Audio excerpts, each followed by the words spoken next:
لیکن ہمارے انڈیا اور پاکستان کے ماحول میں لڑکی کی شادی بہرحال ایک بہت بڑا مسئلہ ہوتا.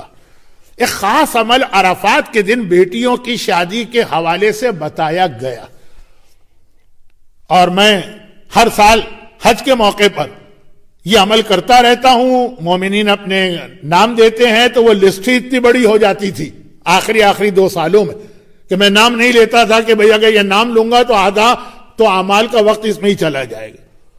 لیکن نیت میں رکھ کے، اور وہ ہے قرآن کریم کا ایک سورہ ہے سورہ طارق، جس کی ایک آیت کی تلاوت میں پچھلی 2 مجلسوں میں کر کے آج بھی اس آیت کو دہرا چکا ہوں.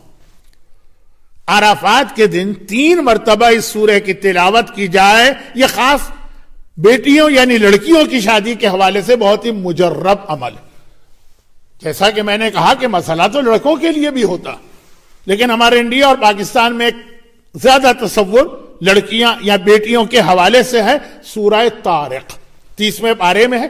ابھی آپ نے میری مجلس سے پہلے جس سورہ کی تلاوت سنی سورہ نبا، اس کے فوراً اس کے بعد کا یہ 2-3 سورے چھوڑ کے چیک کیجئے سورہ طارق. بہترین عمل ہے. اس کے بہت سارے واقعات ہیں، لیکن کسی اور مجلس میں آج واقعات کے پڑھنے کا موقع نہیں. لیکن بہرحال مجھے یاد ہے کہ جب میں نے 8-10 سال پہلے یہ سلسلہ شروع کیا تھا تو 2 نام تھے. پچھلے سال 2500 نام میرے پاس تھے ان بچیوں کے، اور یقیناً ہر سال فائدے ہو رہے ہوں گے تبھی لوگ ایک دوسرے سے کہتے تھے. تو یہ تو میں نے ایک ضمنی بات بتائی کہ بہت ہی مجرب یہ سورہ ہے بیٹیوں کی شادی کے لیے.